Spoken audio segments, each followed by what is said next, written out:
But our master's program, it's 30 credits right now. And things about our master's program includes a core requirement plus a thesis or project option that I'll talk about. We have a stats requirement. Typically, that's going to be met through the geostats class that I offer on Mondays during the fall semester. So that's meeting in about 55 minutes.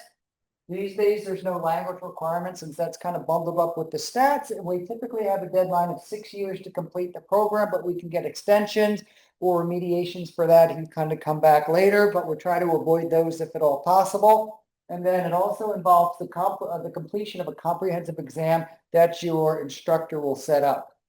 Some recent changes in the programs. We're starting to see new and separate MS programs. So we have an online master's program. So there'll be people who are joining us entirely virtually. We had a graduate last semester who works out in Asheville. She was actually a recipient of a scholarship through the North Carolina GIS conference. So we've had some online students do some really good things.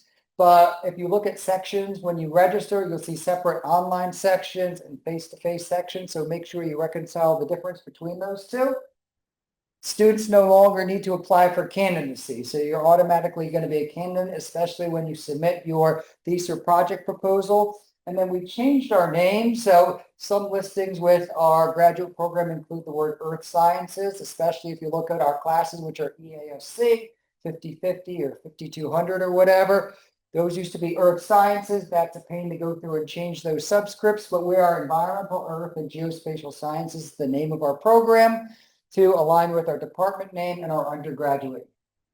We have a set of core requirements. The core requirements are lithosphere, atmosphere, geostatistics that I teach, and theory and methods. So those are taught on a regular basis. And so you need to take these 4 classes unless they're not offered. You know, if someone's off for a semester, it's offered on an off cycle because of other things. You can take a replacement, but you need to take those. So if you just don't like me and don't want to take my class, well, you're just going to have to deal with it and take my class. And that's the way that it works, especially since I teach it every fall. Some other changes is that we don't have any concentrations. We don't have a general concentration and applied concentration. Now we just have 12 credit core classes, 15 credits of electives, and then a thesis for an internship selection, which is EASC 5800 or EASC 5900. Some other things, we have directed research, independent study that you can take with your advisor. You should only be taking those, taking at most 3 credits of those, because the graduate school, and especially the registrar, if they see you taking 9 credits of a particular independent study under a particular advisor, they might raise some questions. So be aware of those. Also, we have comps that are now given by your advisor. You will work directly with them on the expectations for comprehensive exams. And then in terms of SGS funding, that's School of Graduate School funding, you will not be eligible, and we will not recommend funding if you earn grades of incomplete, F, withdrawals, progress, because that basically means you're kind of continuing into a 3rd year. If your advisor wants to give you money, if you earn grades of I, F, W, C, or progress, that's their prerogative, but we will not allocate money from the department and the graduate school for that purpose. In terms of to progress through the program, credits, the classes and the programs are designed to be 2 full years. So 3 9-credit semesters and then 3 credits.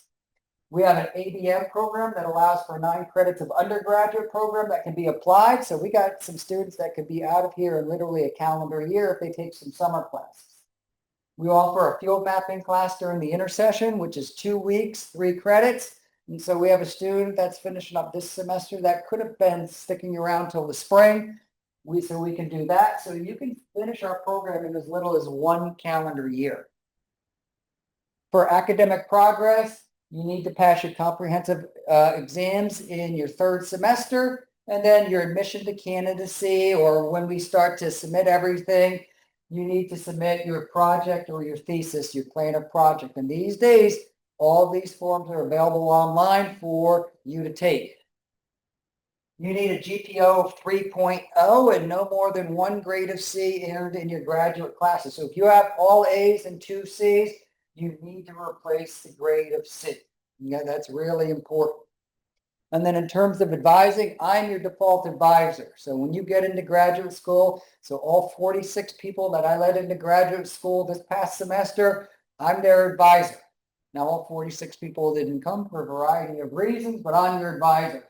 And so if you're working on a faculty grant where faculty member giving you money, they will be your advisor. Okay, if you're working with two different people, I get a little bit kind of gets a little bit different if I'm giving you money and you want to go work with someone else. That's not going to work. Okay, and I want people to really understand that. Unless me and Dr. Yang are on the same project, I cut the check, but Dr. Yang and I are getting credit for both of them, for you.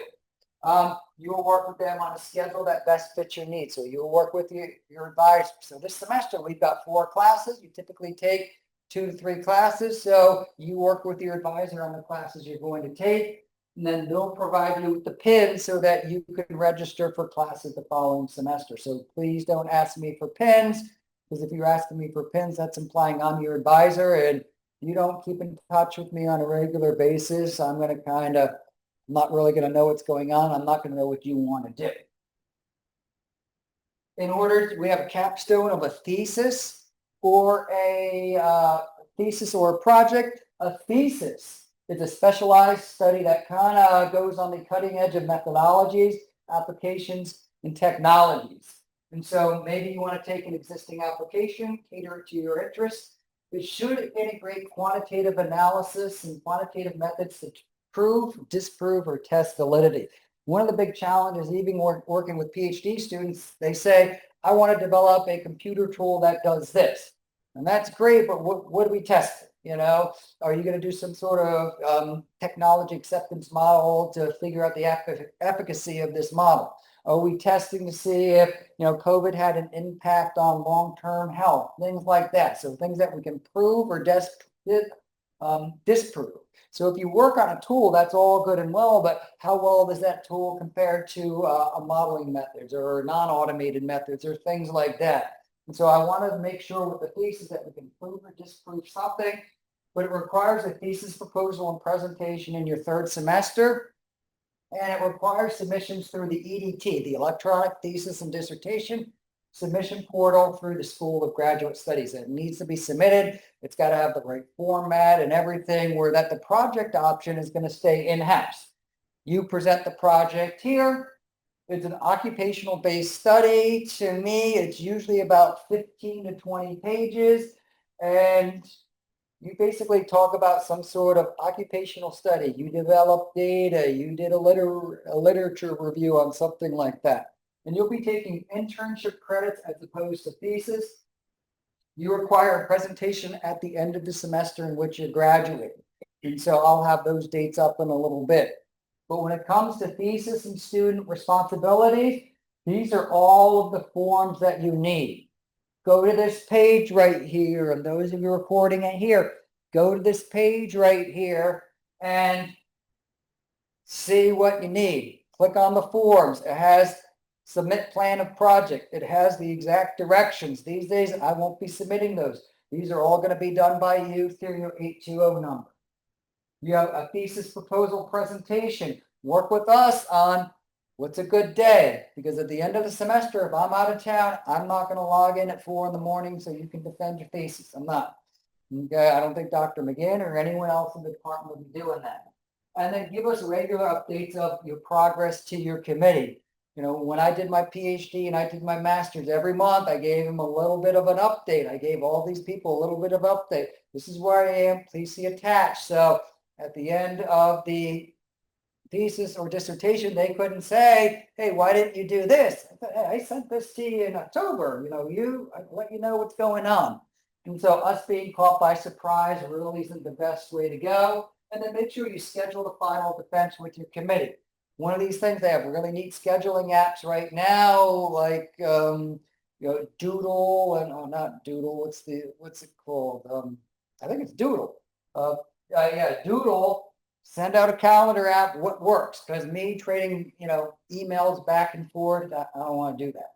Give me a couple dates. Let me know what's working and doodle. Don't give me 40 dates. Give me about 4 or 5 within our calendar that we can do.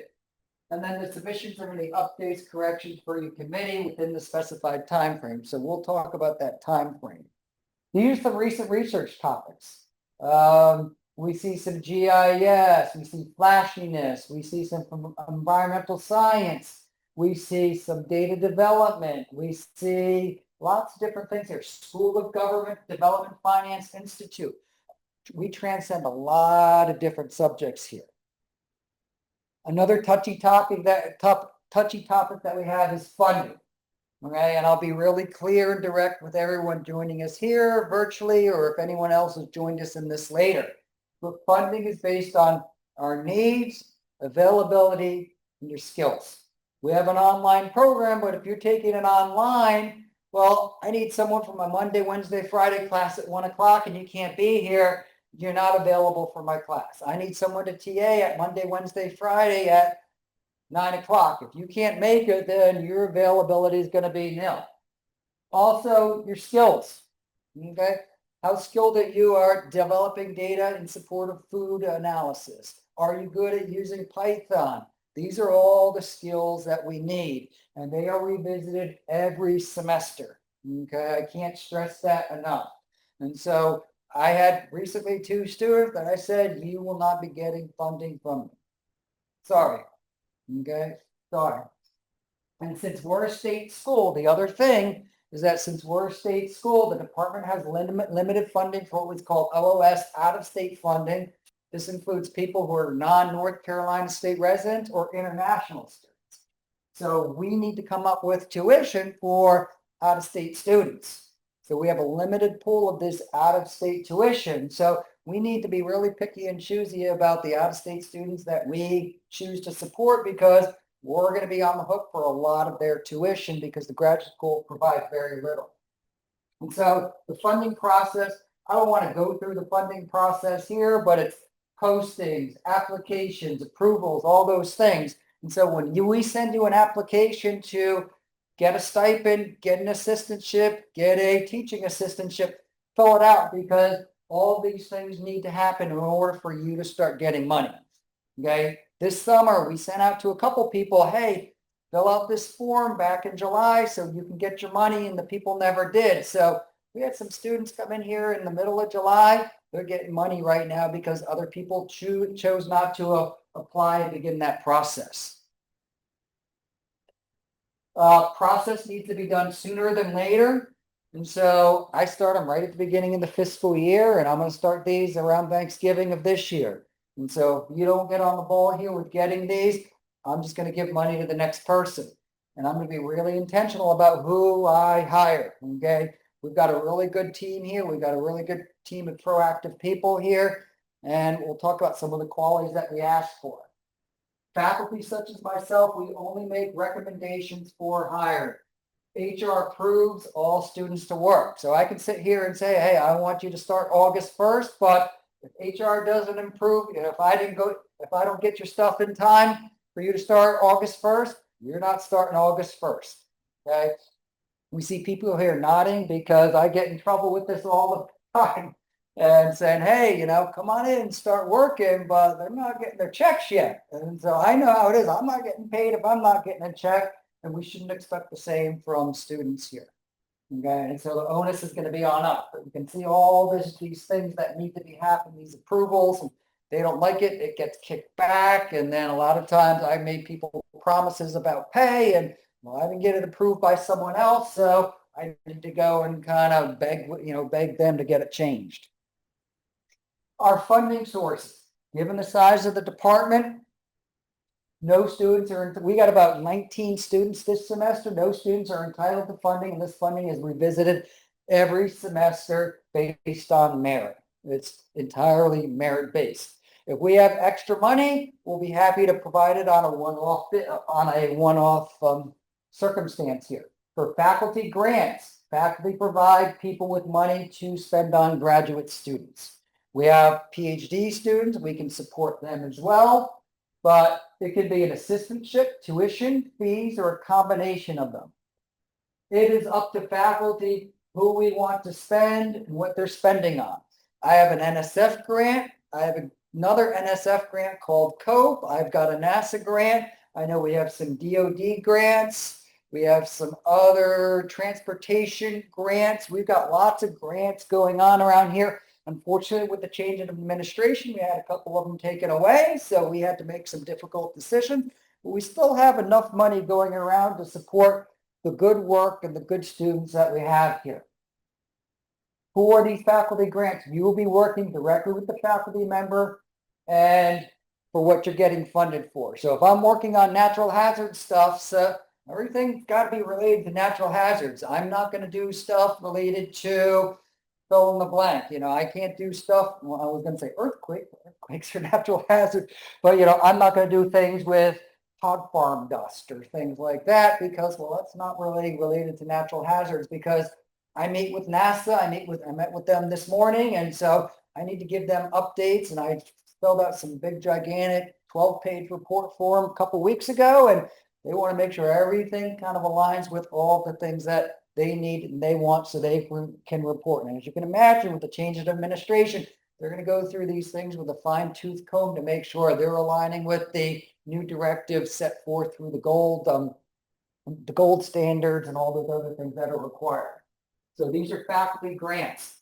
I have no say on who faculty funds. So if Dr. B doesn't want to stop, keep hiring someone and take them from their grant, I'm not going to make her because that's her own choice for anyone in the department. So I'm not going to advocate on anyone's behalf if this merit isn't met for these particular projects. We also have what we call SGS assistants. School of Graduate Studies. They'll give us money. They'll give us about 8 to 11 assistantships of $8,000 a year or $4,000 a semester. If I only have $1,000 a month in my budget, maybe I'll entice someone with another $1,000 a month to get them to come here. We have about 8 to 11 of these per year based on our enrollment. And so people that we really like, we might kind of combine both of these to, entice you to come here. A lot of times when I make grants, I'll maybe give between $1,500 and $2,000 a month to students here. Maybe that's not enough. Maybe I'll entice you with $2,500 or whatever. And so we have a combination, and then we have tuition and fee support. So students receiving at least $500 a month can apply for tuition support through the SGS, especially if you're in state. So if you're getting half an assistantship from the SGS, you get $500 a month.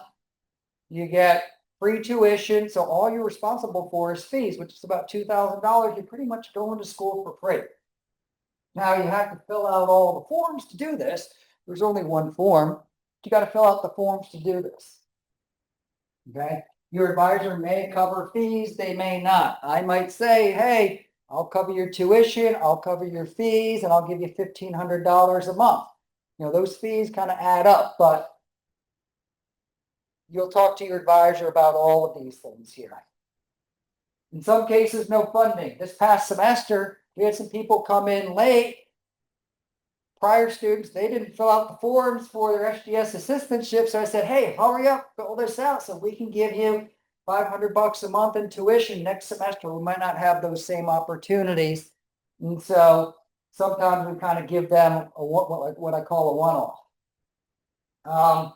Sometimes we don't have available money, physical availability, recommendations, prior grades, prior experience. I've had some students reach out to me this semester. Hey, do you have any funding opportunities? And I do, but based on the work that you did for me before, I'm probably going to say no. I'm probably going to pass. Okay, so you need to be aware of those. Maybe some work that you did as an undergraduate, we're going to remember the work you did or didn't do as an undergraduate as a basis for graduate school. So you're always kind of making an impression upon people, whether it's positive or whether it's negative.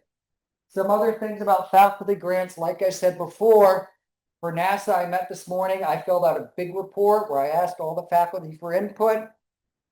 They need deliverables. So if you don't give me deliverables, then I can't do this. What's a deliverable?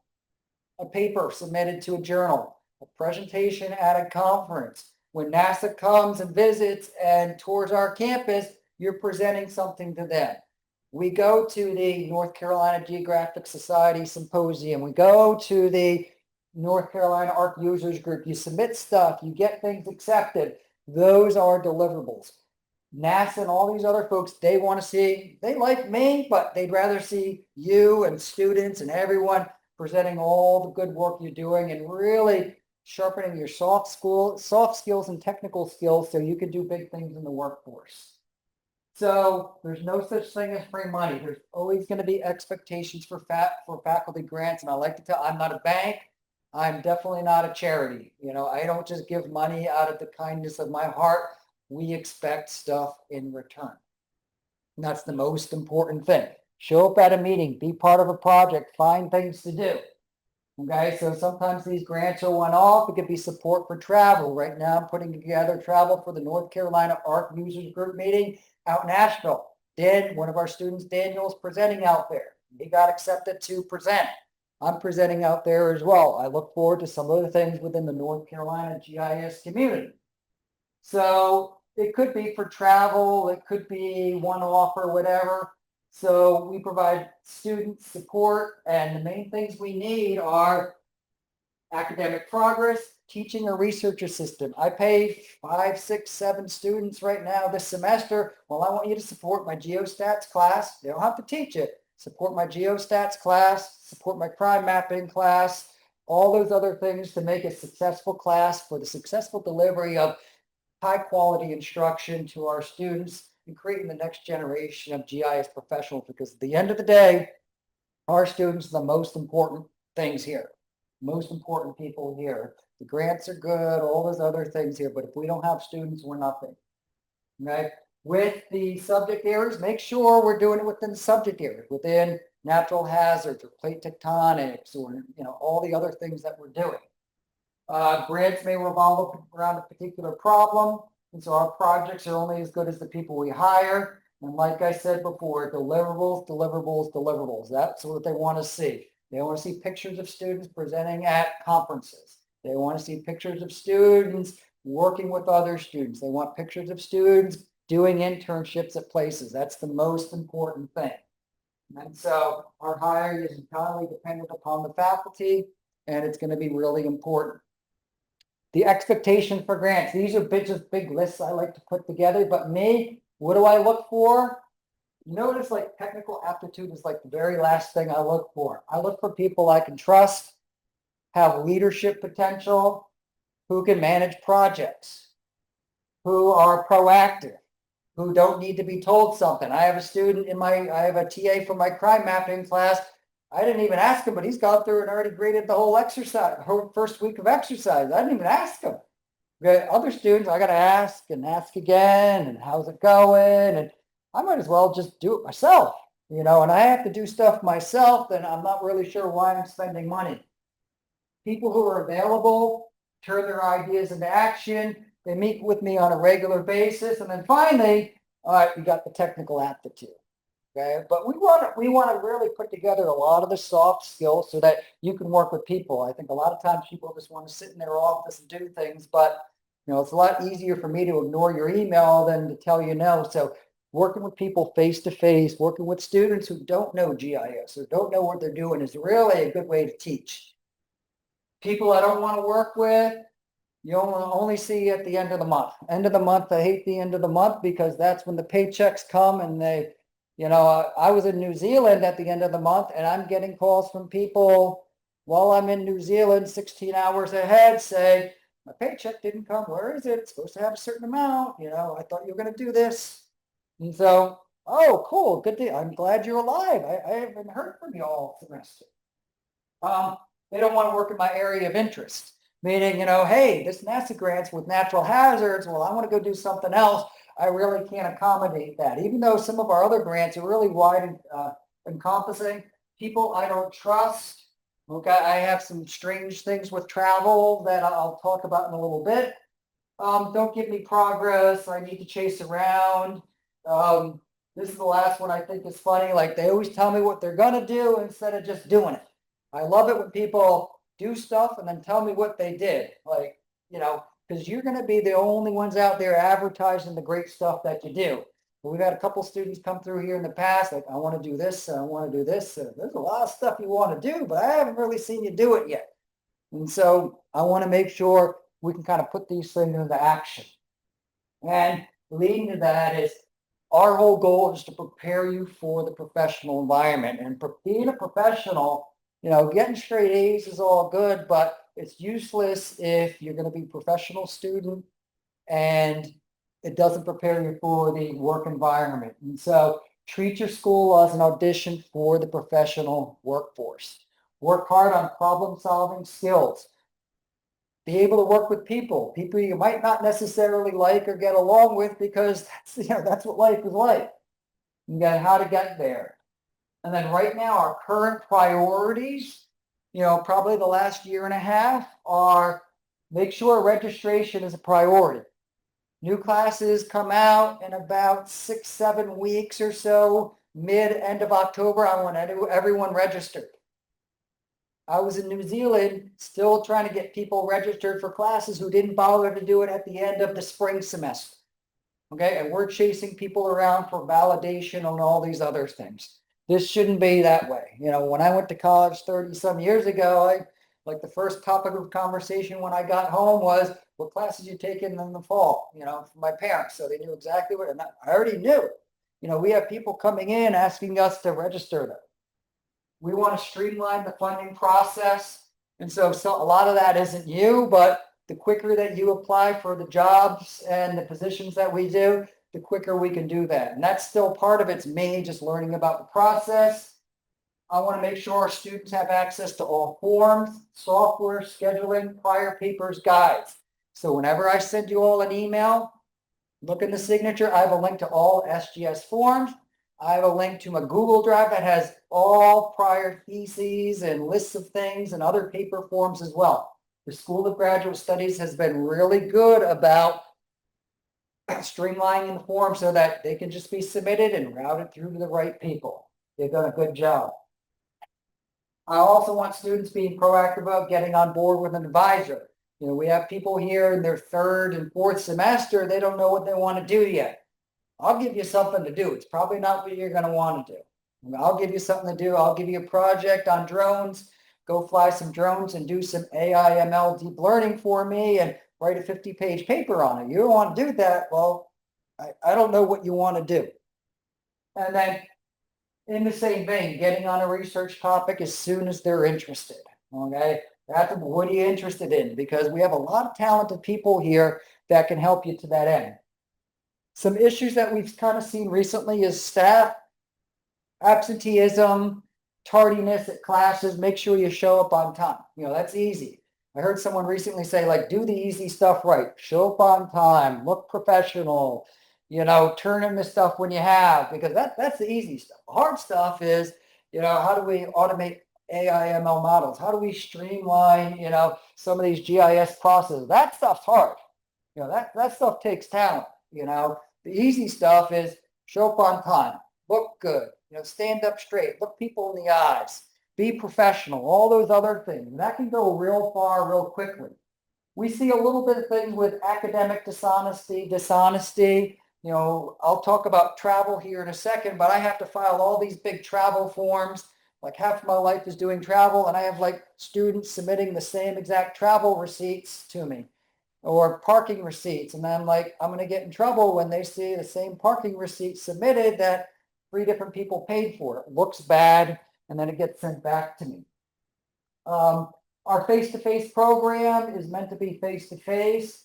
Don't show up sick. So we do offer the online offering here. Feel free to join us online, but if you're face-to-face, make sure you join face-to-face unless you have an accommodation. And if you have an accommodation, shop probably be online. Me personally, I don't mind if you're registered for face-to-face and you attend asynchronously or even synchronously online. Other people do have a problem with it. Okay. And so you need to work with them, and I will not advocate on your behalf, especially if you're supposed to be here face-to-face and they want you here face-to-face because you do stuff in the lab, then you need to do that. Incompletes. I don't like dealing with incompletes just because Canvas really starts to turn off classes at the end of the semester, and that gives people difficulty accessing those. So the onus is going to be on you to complete classes, understand the incomplete policy, and satisfy the incomplete as per the schedule determined by you and the instructor. And so right now I'm dealing with just giving someone access to my old class so they can submit the assignment through the class that was taken last spring. And now I'm scrambling because, well, they quote unquote need to graduate. Well, I guess they didn't need to graduate last spring when the class was being offered, but all of a sudden they do. Make sure if you attend virtually, people know your name, you contribute face to face. And then people accepting funding. Okay, we have a lot of times people have lots of time to cash checks, but not do the work. And we've kind of vetted those folks a little bit better more recently. But if you're cashing a check, make sure you show up to your advisor. Should I be doing something? For a couple students here that are new that we gave assistantships to, I'm just going to say, work on your thesis, meet me every 2 weeks so we can work on this. In other cases, hey, I need you in class Monday, Wednesday, and Friday. Don't go MIA or ghost people. You know, we've had a couple of those here. Make sure you don't go rogue. I was just speaking to a student here and they said, well, I want to do this for a project. I'm working on this. And I'm like, let's just work on your master's thesis. Just focus on this here. And so we have a lot of people who kind of go in different directions, you know, and you can go down a lot of rabbit holes just with your one particular thing you want to do. And then make sure you respond to specific questions. Hey, how's registration going? We haven't heard from you in a while. Are you still in the program? Make sure you respond with those, even if you give us an answer that I probably don't want to hear. We've also added summer classes so you can graduate in 3 full semesters. So make sure if you're on track to graduate in 3 semesters, you should be doing that. Okay, recently I have a student on track to graduate, but I need him for a project. So I asked him to stick around for the 4th semester because he's got that extra class in there, and I'm just going to give him a PR or give him a class next semester so he can finish up. And so make sure you work with it. We like you, but we don't like you enough to spend $1,500 a month and pay your tuition if you're going to be done this semester and you're not satisfying the projects for everyone here. And so we don't need professional students. We like you, but we'd rather spend our money on people who can commit to a project.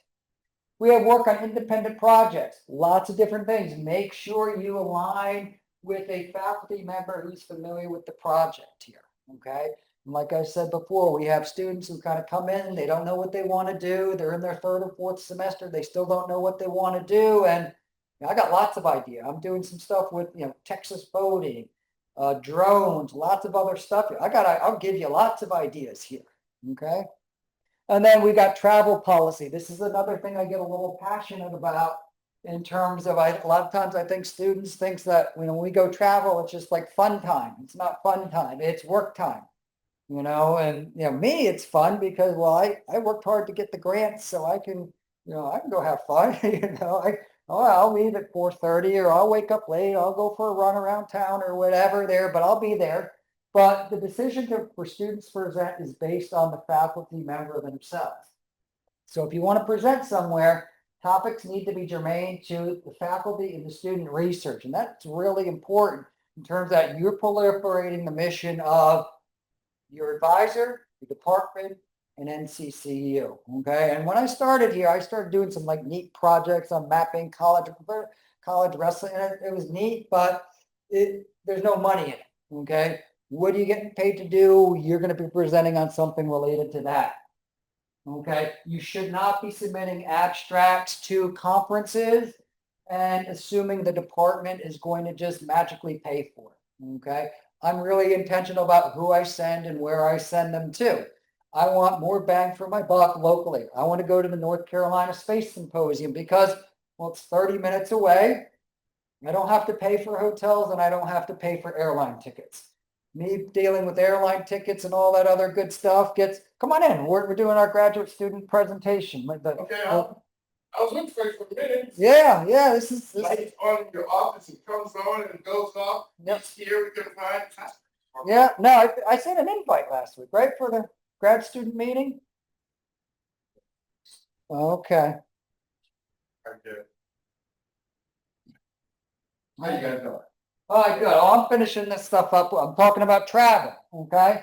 And so, we're recording this and we got some people virtually as well. So do not submit anything with our department name on it and we've had this happen before and it's not good, especially when conferences are in Colorado and I'm not flying people to Colorado or anything like that without my permission here. Association. Yep. If a faculty member does invite you, they should let you know what's being funded. So if we go to the North Carolina ARC Users Conference, I'm going to pay for registration. I'm going to pay for hotel. They pay for the meal. So you might need to be responsible for like dinner one day or dinner 2 days or whatever there. Me, when I go to these conferences, they get like wings and chips at night. So I just gobble on the wings and chips. That's what I do. Like they give out like wars to boars or whatever those things are called. I go get that and I call it dinner. So I don't have to spend anything out of my pocket, but they serve breakfast and lunch. And so I'll say, hey, you're going to be responsible for your meals that the conference doesn't support or whatever here. And for the ARC users group, that's what we're going to be doing here. But I like going locally. I'll ask you to go. I know people get offended when we don't go and things like that, but I've had incidents in the past that I'll talk about here. The process of travel entails all these things. I have to deal with that. There's a stronger word than stuff, but I have to deal with all this stuff right here. And so I get really annoyed really quickly when students decide I go through this process and all of a sudden say, well, I can't go. And I've put it on my own credit card. I've bought, hotels and all these other things. And something came up, can't go. Sorry, I need to leave early. Okay. So this is all the stuff. And typically I put them on my own personal credit card because school isn't really good about paying for stuff really quickly. And so that hotel is going to run out. That plane ticket's going to double in price. So I'll just put it on my credit card and I'll let my wife yell at me, while it's getting paid back. But, she'll be really happy in 3 months when we got $2,000, $2,000 came into the account. I was like, yeah, well, $2,000 taken out a couple months ago. You don't remember that, So we eventually get reimbursed.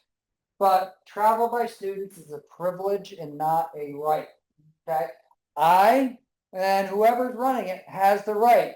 Did you go to Japan, Hari? Or did you go to that one in Japan or Alaska? Alaska. So we got people going to Alaska, New Zealand, all these I'm looking bad at you. I sent Dr. Ansari to India virtually. So he went to a virtual conference in India. Okay. But I have the right to select, or not I, but faculty have the right to select who goes because they typically have travel budgets. So me flying someone to Alaska, I could send a dozen people to, Winston-Salem for the night. Have you got a dimension science adaptation? No. Because when I was at the USGS, they're sponsoring the USGS. And that might be something we want to go to, more recently, ARC Users Group, North Carolina GIS, North Carolina Space Symposium. I like to go locally. I send myself far away, but I like to go locally because this is exposes the students to people and coworkers that they're gonna see and deal with. You're probably not going to get a job out in Seattle. I'll go visit Seattle, but you're not going to get a job out in Seattle because the implication of students attending a conference is you go for the entire time, you get there before it starts, and you leave before it ends. You might even have to participate. And I hate to sound facetious or funny with things like this, but I took people to the North Carolina Space Symposium and they kind of mosey on in at 10 o'clock and look at their watch and like, hey, I think I'm going to leave early. And it annoys me and it personally offends me because I was the one who paid for it. I was the one who did all these steps right here so you could go. I sent people to the North Carolina GIS conference. That's like my Super Bowl. That's my, every 2 years, my big thing. And I got people kind of showing up, hours after it starts and coming with big things, they're ready to party. And but I'm here to work. Okay, I'm here to kind of hang out and have fun, but you're here to work. And those are the things, and network, most importantly. And speaking of networking, you guys have lots of time and students have lots of time to hang out with each other, but go hang out with people that you don't know. And when I go to a conference, I make it a point to, I think I'm carrying cards in my pocket right now, but carry a card in my pocket and go meet someone new every day. And I was in Military the, folks there too. what's that? Military folks gonna be there too, as far as food wise or. Yes, last year we had a booth. This year we're not going to have a booth. Sometimes I sign us up for booths because that's another issue going through travel. Well, I have to go through travel and how it gets reimbursed and paid for. So, other thing is faculty, I'm not a travel agent. And so if you want to get a room with your, girlfriend or boyfriend or wife, I'm not going to pay for it. You can do it. I put 2 students to a room when I was in college and I did sports in college. We did 4 to a room. And so we're in a day and age where students want their own rooms. I'm not going to pay for each student getting their own room. I'm not. Now, Dr. Ansari, he'll get his own room. I'll definitely get my own room. We're not rooming together. I'm at the age where I get my own room. Okay. Students aren't the case. And we have a lot more cases recently. Past the age requirement. Yeah. But we're getting to a point where I'm dealing with room and if we bring 3 students, hey, you're gonna have the extra restroom, and obviously I'm not gonna put males and females together and things like that. So that's a little bit of a consideration. But make sure you show up professionally, network with other people you don't know. And those are some of a little bit of pet peeves with travel because I do this. It takes me hours to go through and do this and get book your hotels and bust out my credit card and all those other things there. And it offends me deeply when people just don't, hey, something came up. Oh, I'm leaving the conference early. I got something to do. So, couple things, deadlines. August 18th, first classes. Your last day to give your master's project is November 4th. Your last day to defend is November the 18th.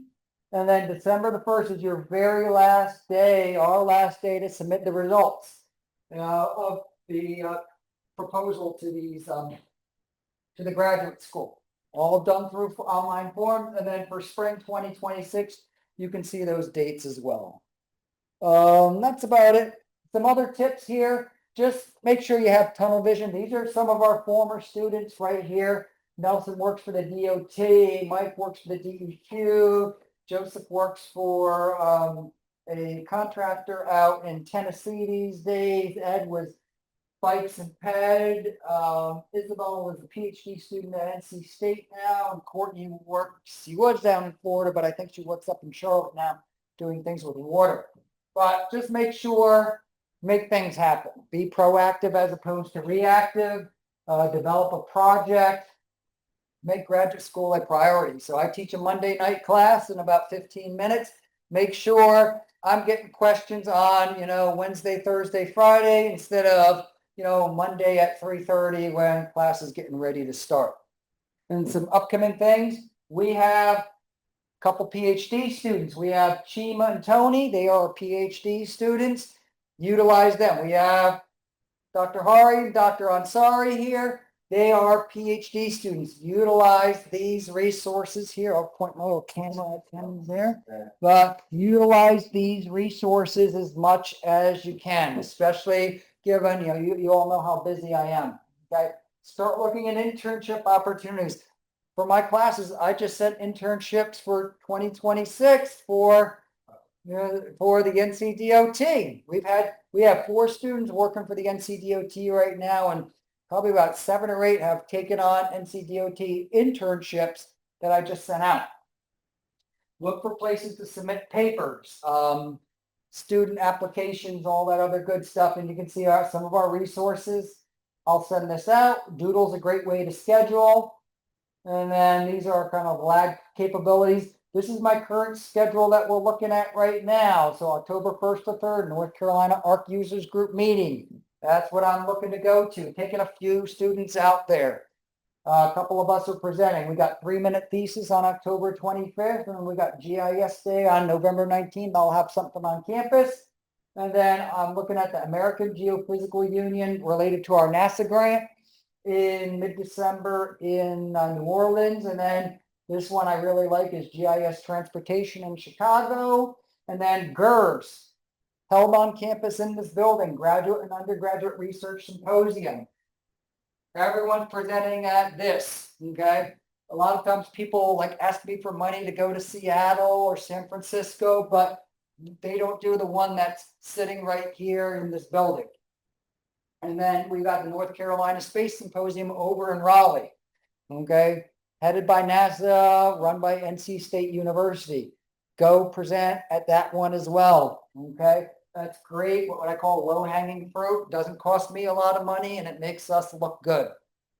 And that's about it. Any questions?